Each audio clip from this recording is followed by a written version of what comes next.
Welcome to Sci-Fi Stories. If you love stories of courage and mystery, make sure to subscribe and join our growing community. 3 months after Lyra activated the transmitter, the sky changed. KX-7 had always belonged to storms and predators. Now it belonged to shadows. Massive Velhari warships pierced through cloud cover, their hulls glowing like frozen stars. The High Council had received her signal. They did not come to rescue. They came to correct a mistake. Inside the command vessel Varthrel Dominion, the Chief Elder watched atmospheric scans. Life signs, he demanded. 2 primary signatures near original Exile coordinates, the tactical officer replied. Unexpected infrastructure detected. Infrastructure? On a death world? The fleet descended lower. Below, Marcus stood calmly beside the watchtower, binoculars raised. Lyra stood next to him, silver skin reflecting the descending ships. You knew they'd come, she said quietly. Marcus gave a half-smile. Of course. Empires don't like being proven wrong. The first Velhari shuttle landed in a clearing carved by controlled burns. Elite soldiers emerged, plasma weapons humming. They expected chaos. They found order. Fortified walls now circled the settlement. Expanded crops lined irrigation channels. Defensive trenches were hidden beneath natural foliage. Watch platforms had doubled. The Chief Elder stepped onto KX-7 soil for the first time. The air was thick. Alive. Hostile. He looked at Lyra. You survived, he said flatly. She did, Marcus replied before she could answer. Velhari soldiers immediately aimed weapons at him. Marcus did not move. Stand down, the Chief Elder ordered, studying the human. You are the anomaly, he stated. Marcus nodded. Name's Marcus Webb. You have altered classified planetary conditions. Marcus chuckled lightly. No. I adapted to them. A distant roar echoed across the jungle. The Velhari soldiers stiffened. Marcus glanced toward the sound. That one hunts in packs of 5. You landed inside their extended range. The soldiers exchanged uneasy looks. You lie, the Elder said. Right on cue, the forest exploded. A megafauna predator burst from the tree line, scales thick as armor, teeth curved like scythes. Velhari soldiers opened fire. Their plasma bolts scorched hide but did not stop it. Marcus moved. Not recklessly. Precisely. He triggered a hidden mechanism. Massive counterweighted spikes swung from concealed frames, slamming into the beast's flank. Explosive charges detonated along a preset trench. The ground collapsed beneath the creature.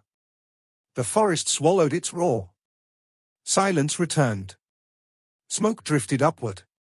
The Velhari soldiers stared at Marcus. You mapped them, Lyra whispered. Mapped everything, he replied. The Chief Elder looked around slowly. This settlement violates containment doctrine. Marcus crossed his arms. Your doctrine says this world is uninhabitable. Yet here we are. The Elder turned toward Lyra. You requested extraction.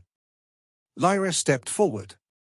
I requested observation rights for humanity. Murmurs erupted among the Velhari ranks. The Elder's voice hardened. Humans are not a registered interstellar power. Marcus tilted his head. Not yet. Above them, another predator call echoed. Then another. The Velhari tactical officer rushed forward. Multiple large movements detected. Converging on this zone. Marcus looked at the Elder calmly. You've got about 4 minutes before the jungle tests your fleet. The ground trembled faintly. The Elder hesitated. For the first time in Velhari history, uncertainty flickered across his expression. You would assist us, he asked. Marcus looked at Lyra. She met his eyes. Hope was no longer fragile. It was strategic. Marcus nodded once. On one condition. State it. KX-7 becomes protected territory. Joint research. No exploitation. No expansion treaty override. The Elder calculated. Fleet risk assessment. Casualty projection.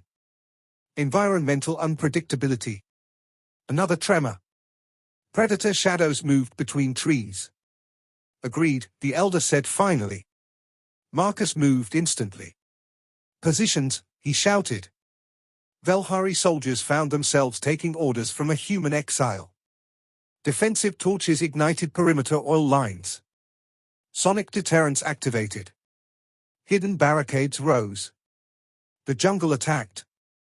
And for the first time in Velhari history, they did not fight alone. Hours later, silence returned again. The fleet remained intact. The settlement still stood. The Chief Elder approached Marcus one final time. You have transformed a death world into a fortress. Marcus shook his head. No. I listened to it. He looked out at the forest canopy. This planet isn't a monster. It just demands respect. Lyra stepped beside him. KX-7 is no longer a place of exile, she said softly. The Elder studied both of them. Then it shall be redesignated. He paused. Human Velhari Cooperative Zone 1. Above them, Velhari ships adjusted formation. Not as conquerors. As allies. And somewhere in the vast silence of space, a new truth began to spread. Humans do not conquer death worlds. They negotiate with them.